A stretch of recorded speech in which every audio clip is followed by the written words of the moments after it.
diagnóstico de lesiones en el páncreas. Tenemos 4 enzimas que son las utilizadas en la clínica. Tenemos la amilasa, tenemos a la lipasa, tenemos a la tripsina y a la elastasa. ¿Qué función cumple cada una? Primero, las 4 se sintetizan en el páncreas. Sabemos que el páncreas tiene 2 funciones, una función endocrina y una función exocrina. ¿Qué características tiene su función exocrina? Libera jugo pancreático. Y este jugo pancreático va a ser liberado a través de el conducto pancreático, pero ¿cuál es su nombre? El conducto, y va a llegar al duodeno, al intestino, ¿verdad? Muy bien. Hay un esfínter, ¿cómo se llama? El esfínter de Golgi. Muy bien. Entonces, estas enzimas van a ser liberadas y van a llegar justamente al intestino. Perfecto. La amilasa, ¿qué función tiene? Hidroliza a los hidratos de carbono, aquí en el intestino, provenientes de la dieta. ¿Sí? ¿Qué es lo que hace? Corta las uniones que mantienen una glucosa con otra glucosa unidas. ¿Por qué? Porque no puedo absorberlas. Tengo que absorberlas como glucosa libre. Entonces, la única forma es cortando los enlaces. La lipasa hace lo mismo, hidroliza, pero lípidos, triglicéridos, glicerol, 3 ácidos grasos. Le va a quitar 2 ácidos grasos y voy a absorber monoglicéridos y ácidos grasos libres. La tripsina, ¿qué es lo que hace? Lo mismo, pero con las proteínas. Lo que hace, al igual que la elastasa, lo que hace es degradar proteínas. Rompe esos enlaces peptídicos. En el caso de las proteínas, son enlaces peptídicos. Muy bien. Entonces tenemos estas 4 enzimas. ¿Cuáles son las que van a ser utilizadas para el diagnóstico de pancreatitis aguda? Solo 2 de las 4. Se emplea la amilasa y la lipasa. La tripsina, y por lo tanto su forma inactiva, el tripsinógeno, es utilizado para el diagnóstico de algunas alteraciones metabólicas. ¿Sí? La elastasa fecal no se la cuantifica en la sangre, sino en materia fecal. Permite la evaluación de la capacidad que tiene el páncreas para liberar enzimas, es decir, que me va a evaluar la capacidad exocrina del páncreas, no directamente relacionada con pancreatitis aguda. ¿Sí? Entonces, para saber si el páncreas está liberando hacia el duodeno una cantidad adecuada de enzimas. ¿Sí? Entonces nos vamos a quedar solamente con la amilasa y la lipasa. Vamos a comenzar a hablar específicamente de la amilasa. El nombre correcto de la enzima es alfa-amilasa. No les he dado el ejemplo. La tripsina se utiliza, por ejemplo, les he dicho, para trastornos metabólicos. ¿Sí? ¿Cómo sucede? Ahorita me acuerdo, se me olvidó. En la fibrosis quística. ¿Sí? Entonces, en ese caso, ¿qué es lo que voy a utilizar? Es la cuantificación de tripsina en la fibrosis quística, que la vamos a mencionar cuando veamos metabolismo justamente de las proteínas. ¿Por qué no se metabolizan en la fibrosis quística estas proteínas? Y les voy a preguntar qué enzima permite su diagnóstico. La tripsina. ¿Dónde? Sangre. En circulación sanguínea. Muy bien. Entonces, ahora sí, nos vamos con la amilasa. El nombre correcto es alfa-amilasa. ¿Por qué? Porque vamos a ver, cuando hablemos de hidratos de carbono, que para que un monosacárido se una a otro monosacárido, puede hacerlo a través de dos tipos de enlaces alfa o enlaces beta.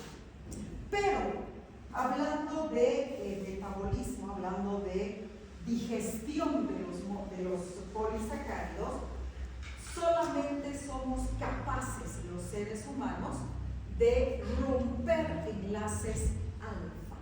¿Y quién se encarga de romper el enlace alfa del almidón, que es el principal polisacárido? Es la amilasa, ¿sí? La celulosa, que también ingresa a nuestro organismo con los alimentos, tiene enlace beta y no somos capaces de degradar. Por eso, y va a formar lo que se llama la fibra dietética. Por eso es que si queremos bajar de peso, ¿qué es lo primero que nos dicen? Aumentar fibra en tu dieta. ¿Por qué? Porque produce saciedad, porque tiene gran afinidad por el agua. Entonces engañamos a nuestro estómago, nos sentimos rellenos, pero no se absorbe porque no se degrada, se queda como polisacárido y no se absorbe a nivel intestinal y no produce picos de glucosa. Entonces, si no se absorbe, no produce que aumente de peso. ¿Por qué es importante la fibra? 1, produce saciedad. 2, aumenta el peristaltismo intestinal, ¿sí? Y 3, produce materia fecal pastosa, con agua, gran cantidad de agua. Por eso es que la fibra cura el estreñimiento. Es muy importante para la constipación. Cuando hablemos de celulosa, ¿sí? Que es el hidrato de carbono que predomina en todo lo que son vegetales, ahí están. Por eso es que cuando estamos estreñidos, ¿qué nos dicen? Come ensaladas. ¿Qué tienen las ensaladas? Celulosa. Y la celulosa es fibra dietética, ¿sí?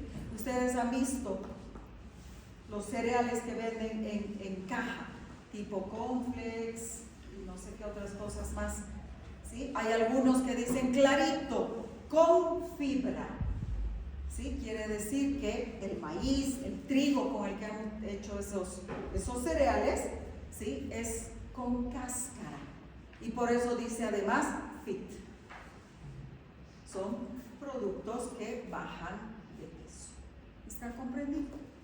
Entonces, la amilasa solamente rompe enlaces alfa. Por eso es alfa-amilasa. Muy bien. ¿Qué función tiene? Bueno, es una enzima hidrolítica, quiere decir que va a romper enlaces a través de la inserción de moléculas de agua. Eso ya lo hemos visto, ¿sí? Participa en la digestión ¿de qué? De los carbohidratos. Tiene dos orígenes, tiene dos isoenzimas. ¿Quién recuerda qué es una isoenzima? Aquella enzima que tiene la misma estructura y cumple la misma función. Muy bien, pero Funciones en diferentes lugares. muy bien, que es producida en diferente tipo celular. Entonces es la misma alfa-amilasa, pero que se sintetiza en las glándulas salivales. Quiere decir que la saliva tiene amilasa, alfa-amilasa, y se llama isoenzima S. Fácil de recordar, S de saliva, ¿sí? Y la otra es la amilasa pancreática, isoenzima P, también súper fácil de recordar, del páncreas. Pero la isoenzima pancreática además se sintetiza no solo en el páncreas, también se sintetiza en pequeñas cantidades en el intestino, en los ovarios, en las trompas de falopio, en los testículos y en el pulmón. Entonces tiene la misma isoenzima P, pero que es sintetizada por otro tipo de células. Muy bien. Ya hemos visto su función, romper, esta es la cadena polipeptídica y, perdón, no es polipeptídica, es cadena glucosídica, ¿sí? Porque si es polipeptídica tendría aminoácidos, entonces es una cadena glucosídica que está formada por hidratos de carbono, glucosas. Entonces la amilasa lo que hace es romper los enlaces y tengo glucosa hídrica. Muy bien. ¿Qué permite? Hablando ya de enfermedades pancreáticas. Dos tipos de lesiones en el páncreas. ¿Cuáles son esas lesiones? Obstructiva o puede ser pancreático celular.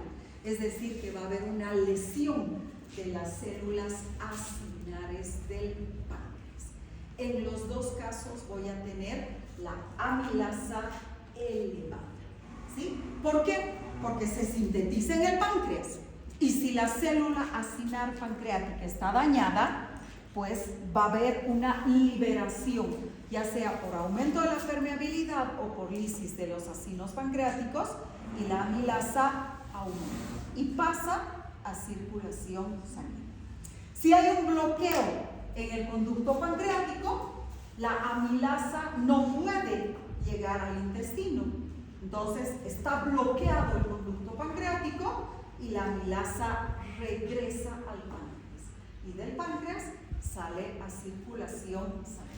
Es importante que ustedes sepan que cuando una enzima regresa al órgano, ya sea por bloqueo, en este caso en el conducto pancreático, como tiene funciones de hidrólisis, de romper enlaces, puede provocar el acúmulo en el páncreas, daño de las células acinares.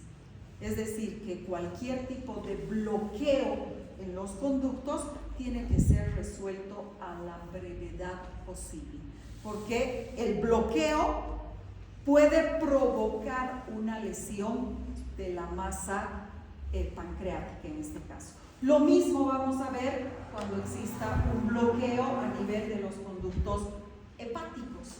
Está bloqueado, el parénquima hepático está sano, pero si las enzimas regresan, va a provocar daño también del parénquima hepático. Y las complicaciones, pues, por supuesto que van a ser mucho mayores. Muy bien, entonces en cualquier caso, o daño de las células acinares del páncreas o un problema obstructivo. ¿Qué pasa con la amilasa? Cuando comienza la sintomatología pancreática, que es muy clara, muy típica, estamos hablando de dolor abdominal, por eso se llama todas estas patologías que surgen con dolor abdominal se llaman o están englobadas dentro de abdomen agudo. Ahí está la apendicitis, la hepatitis, la pancreatitis, todas están dentro de abdomen agudo. Entonces, el dolor de la pancreatitis es un dolor que la literatura explica, gracias a Dios yo nunca he sentido el dolor pancreático, como dolor abdominal periumbilical, dolor del ombligo, insoportable, que no cede a analgésicos comunes, y lo característico, irradiado en cinturón hacia la espalda.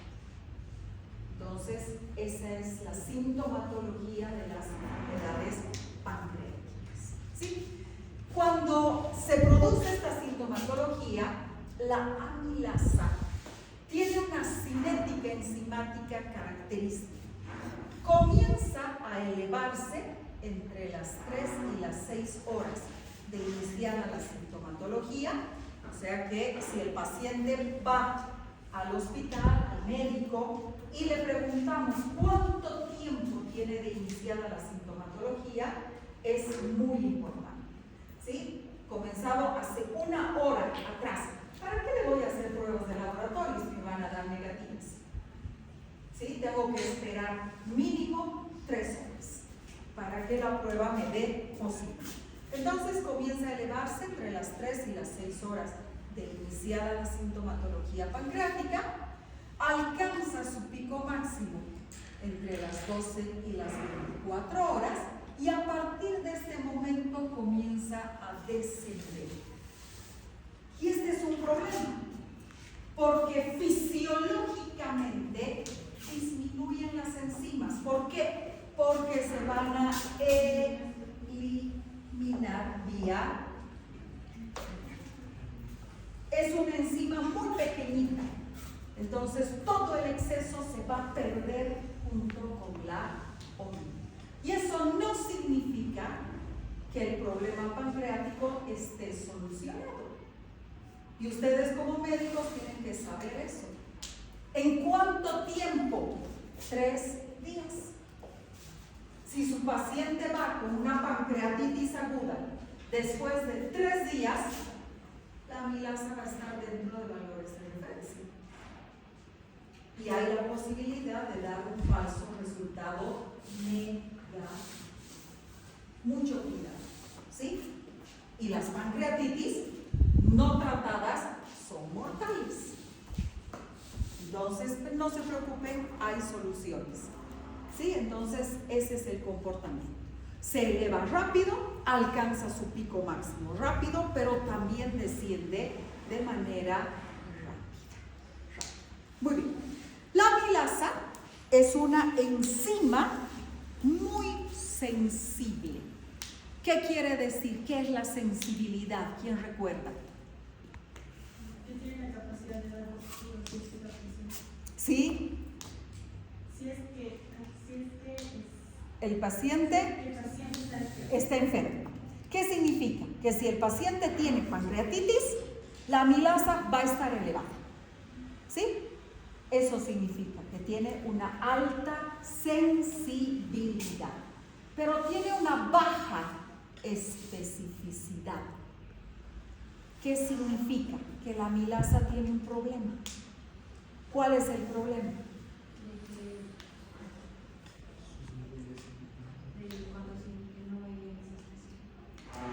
O sea, la sensibilidad es la capacidad de dar positivo si el paciente está enfermo, ¿verdad? Pero tiene un problema, la sensibilidad. No, por supuesto que no es específica. No siempre va a significar que sea una causa de tipo, pero cosas. Que me da falsos resultados positivos, que no siempre va a estar elevada cuando haya pancreatitis. ¿Sí? ¿En qué casos me puede dar positiva la amilasa sin pancreatitis? Una inflamación en las glándulas celulares. Correcto, en una parotiditis. ¿Por qué? Porque hay una isoenzima salival. Y si mi paciente tiene paperas, la amilasa va a estar elevada. ¿Quién me puede dar otro ejemplo? Ahí está, en la imagen. Si mi paciente tiene una orquitis, que es la inflamación de los testículos, la amilasa va a estar elevada. Y si mi paciente es una mujer y tiene un embarazo ectópico o tiene un quiste de ovario, me va a dar amilasa elevada. Entonces es muy sensible. Si hay pancreatitis, la amilasa va a estar elevada, pero también me da falsos resultados positivos. Hay otras patologías que no involucran al páncreas, en las que también la amilasa va a estar elevada. ¿Está comprendido? ¿Sí? Entonces ese es el problema. Por eso la amilasa por sí sola no me saca de dudas. ¿Por qué? Porque un embarazo ectópico o un quiste de ovario también me va a producir abdomen agudo. También me va a producir abdomen agudo. ¿Está comprendido? A pesar de que hay síntomas de abdomen agudo, no necesariamente va a ser pancreatitis. Por eso es que las pruebas sensibles son pruebas de descarte. Necesito una prueba confirmatoria que va a ser la lipasa, pero enseguida vamos a hablar. ¿Sí? Ahí está. ¿Cuál es la cronología? Lo que se llama cinética enzimática, aumenta entre las 3 y las 6 horas, un pico máximo entre las 12 y las 24 y retorna a la normalidad hasta las 72 horas. Muy bien. ¿Por qué se solicita? Pues porque me va a diagnosticar abdomen agudo, una pancreatitis. Y si está elevada, es pancreatitis. ¿Sí? En todas las pancreatitis. Pero hay otras situaciones en las que también está involucrado el páncreas, en las que también se va a elevar la amilasa. No solo en las pancreatitis. Si mi paciente tiene pseudoquistes pancreáticos, abscesos pancreáticos, carcinoma de páncreas o un trauma pancreático, pues la amilasa también va a estar elevada. Entonces, cualquier patología relacionada con el páncreas, la amilasa se eleva. Pero, embarazo ectópico, la amilasa también se eleva. Aquí tenemos las otras causas diferentes a los problemas pancreáticos que también van a provocar aumento de la amilasa. Ahí está. Parotiditis, inflamación de la glándula parótida, obstrucción intestinal, el paciente tiene un vólvulo, entonces voy a tener elevación de la amilasa. Úlcera péptica perforada, ¿por qué? Por la inflamación peritoneal. Esto va a provocar aumento de la amilasa. ¿Sí? Embarazo ectópico. No nos olvidemos de la insuficiencia renal crónica, que hemos dicho, porque en 72 horas los valores de amilasa regresan a valores de referencia, porque se filtra por el riñón.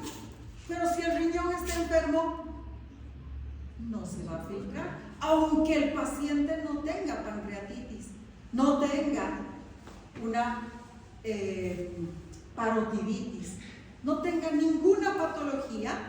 Simplemente los niveles de amilasa deberían estar dentro de valores de referencia y comienzan a acumularse. Por supuesto, no en 3 a 6 horas. Aquí van a ser meses en los que los niveles de amilasa se van acumulando porque no pueden ser excretados. ¿Sí? Pero justo lo agarramos en que el paciente tiene un proceso de abdomen agudo, podría ser por una hepatitis, que también me produce abdomen agudo, pero tiene una insuficiencia renal crónica y los niveles de amilasa están altos. ¿Qué hago en ese caso? ¿Cómo sé si realmente es una pancreatitis o es por la insuficiencia renal? Lo siguiente, amilasa urinaria. Buscaremos la amilasa. ¿Dónde? En la orina. Si el problema es renal, ¿cómo va a estar la amilasa en la orina? Baja, muy baja. ¿Por qué? Porque no se filtra. Se está acumulando porque el riñón no puede excretarla. Entonces voy a tener aumento en sangre, hiperamilasemia, sin amilasuria, sin presencia de amilasa en la orina. ¿Sí? ¿Está comprendido? Muy bien. Ahora, este problema también lo vamos a resolver con amilasa urinaria. ¿Por qué? Porque si ya no está la amilasa en la sangre, busquémosla en la orina. Va a estar elevada por 3 a 4 días más. Eso significa que aquí tenía 3 más 4, ahora tengo 7 días para diagnosticar pancreatitis con la amilasa. Pero ya no en la sangre, ahora en la orina. Entonces está elevada, ¿sí?, por más de 5 días, hasta 7 días puede estar elevada la amilasa en la orina. Entonces tengo un margen más amplio para diagnosticar pancreatitis aguda. La muestra de orina va a ser con tiempo predeterminado. Quiere decir, porque hay que hacer cálculos matemáticos, el laboratorio los hace, una serie de fórmulas matemáticas que me van a dar lo que se llama el valor de clearance o depuración renal de amilasa. ¿Sí? Entonces vamos a ver qué cantidad de amilasa se libera por este riñón por minuto y por mililitro de orina. Ese es el clearance. Hay clearance de creatinina, hay clearance de inulina y en este caso vamos a ver el clearance de amilasa. ¿Sí? Y eso es muy útil para verificar si efectivamente está aumentada, está normal o está baja. Entonces es importante. ¿Cuánto tiempo? No puedo esperar 24 horas porque con tiempo predeterminado la muestra de orina es de 24 horas. Por supuesto que el paciente no va a recolectar la orina en su vejiga, ¿sí? Si no, ya les he explicado, 7 de la mañana vacía su vejiga y se fija exactamente qué hora es. ¿Por qué? Porque ahí en su vejiga está comenzando a formarse orina nueva.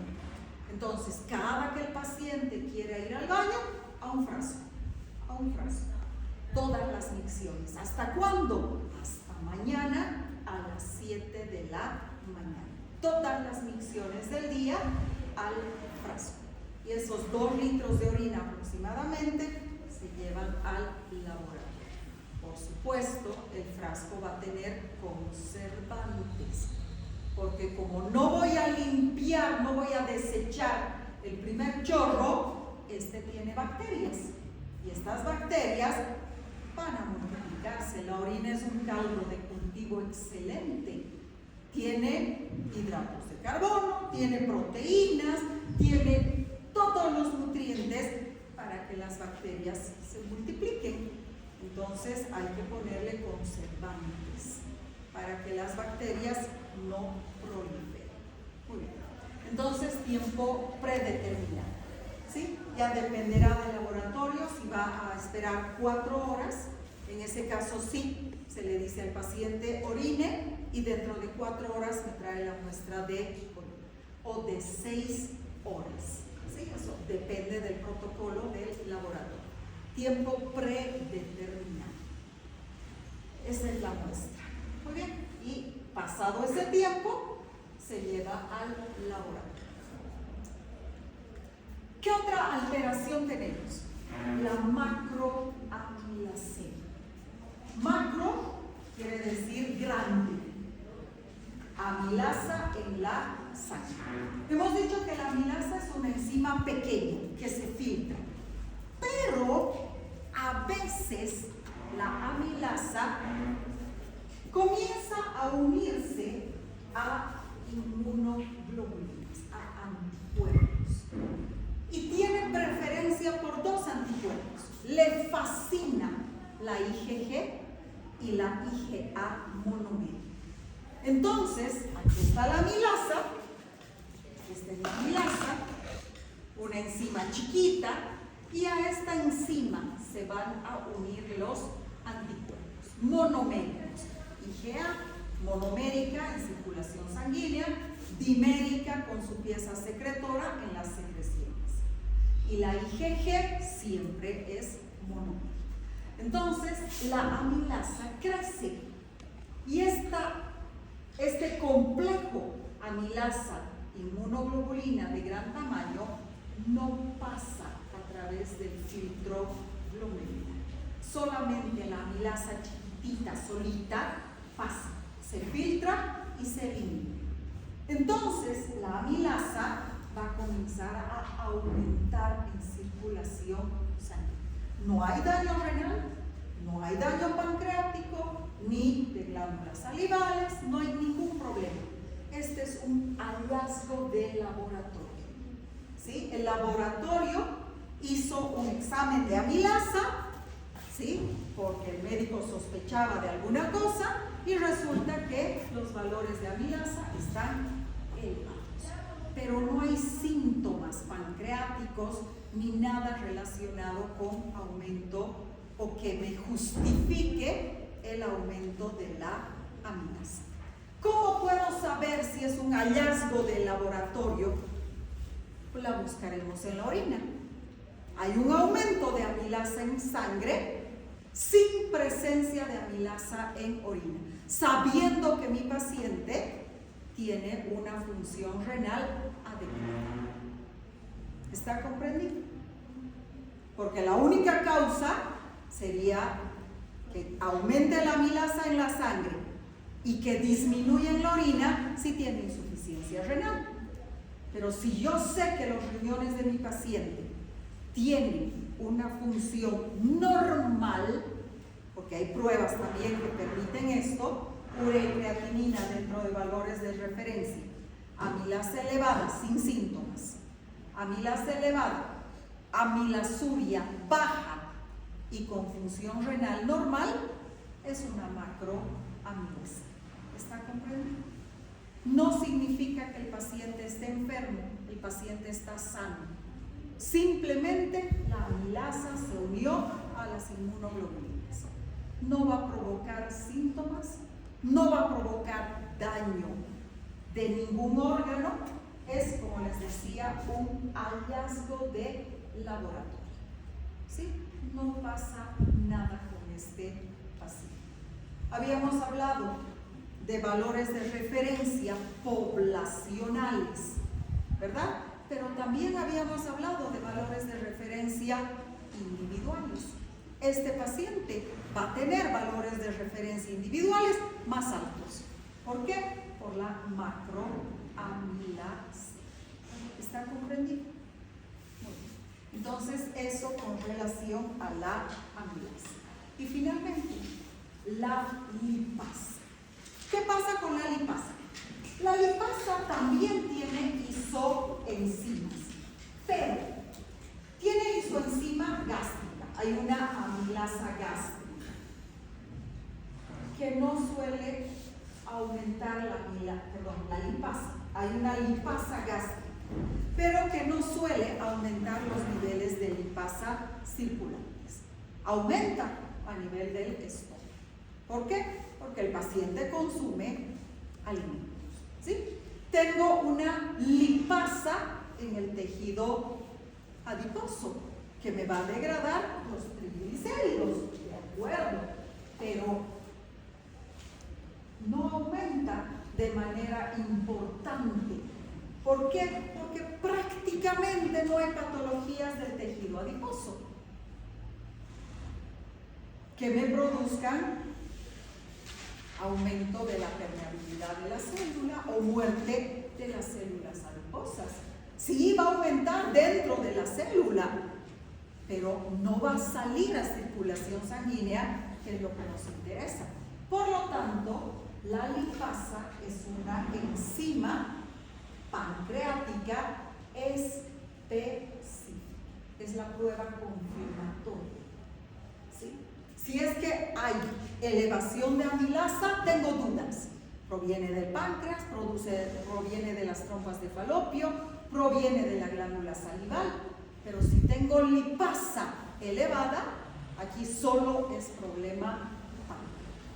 Es específica, es la prueba confirmatoria para la pancreatitis aguda. Y fíjense, estoy diciendo aguda siempre. ¿Cuál es el comportamiento de la lipasa? Ya hemos dicho que su función es hidrolizar los lípidos, rompe los ácidos grasos, los separa de los triacilglicéridos a nivel intestinal. La lipasa comienza a elevarse más tarde, más o menos entre las 4 y las 12 horas de iniciada la sintomatología pancreática. Alcanza su pico máximo a los 4 días y regresa a valores de referencia más o menos entre los 7 y 14 días después de iniciado el proceso pancreático. Solo hago porque un proceso, una pancreatitis crónica, va a tener meses de evolución y la amilasa y la lipasa en 2 semanas ya están dentro de valores de referencia. ¿Qué vamos a utilizar para el diagnóstico de enfermedades pancreáticas crónicas? El páncreas endocrino, no el exócrino, el endocrino. ¿Sí?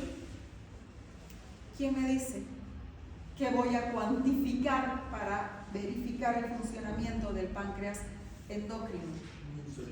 Insulina y glucagón. Esas 2 hormonas vamos a solicitar. Muy bien, entonces ese es el comportamiento. Aquí también ya tenemos solucionada la eliminación renal, porque si bien la amilasa está dentro de valores de referencia, con lipasa y sintomatología de abdomen agudo elevada, mi diagnóstico va a ser pancreatitis aguda. ¿Está comprendido? Muy bien. Y finalmente, ahí está lo que les decía, la cinética comparada. La amilasa sube rápido, pero desciende rápido. La lipasa tarda más en subir, se mantiene más tiempo elevada. Entonces solucionamos. Aquí tenemos características de la amilasa, de la lipasa y una comparación rápida. Todo lo que ya les he mencionado, simplemente en resumen. Y finalmente, hay otra posibilidad en la que ambas enzimas pueden estar elevadas. ¿Cuál? La obstrucción del conducto, del esfínter de Oddi. ¿Quién me produce la contracción del esfínter de Oddi? Los opioides. ¿Sí? El opio. ¿Sí? El opio es una droga de abuso, principalmente en el Medio Oriente, en Europa, pero es utilizada como fármaco. ¿Qué tiene opio? La morfina. La morfina tiene opio. ¿Sí? Por eso cuando se utilizaba morfina para las intervenciones quirúrgicas, ahí había un problema, que después del postquirúrgico, después del postoperatorio, pues seguían dando morfina. Ahora no se usa, se utiliza otro tipo de analgésicos, ¿sí? Y después quitarles la morfina a estos pacientes. Era como quitarles ahora la cocaína a los pacientes. Tienen síndromes de abstinencia. Entonces, por eso es que se ha quitado y solamente se utiliza morfina en pacientes neoplásicos, generalmente terminales, en los que el dolor es tan fuerte que no hay otra forma de reducir el dolor. Entonces, ahí sí se utiliza morfina como analgésico. Muy bien. Entonces, como produce un espasmo del esfínter de Oddi, pues la amilasa y la lipasa regresan y vamos a tener elevación de estas 2 enzimas. Muy importante en pacientes que consumen morfina o cualquier otro derivado del opio. ¿Sí? No es pancreatitis aguda. Y aquí está otra cosa que también habíamos visto que era importante. Efecto de los fármacos sobre los resultados de laboratorio. Este es un efecto in vivo o in vitro. In vivo. Está provocando alteraciones en el organismo del paciente, lo que va a provocar un aumento de la amilasa y la lipasa. Muy bien, para mañana.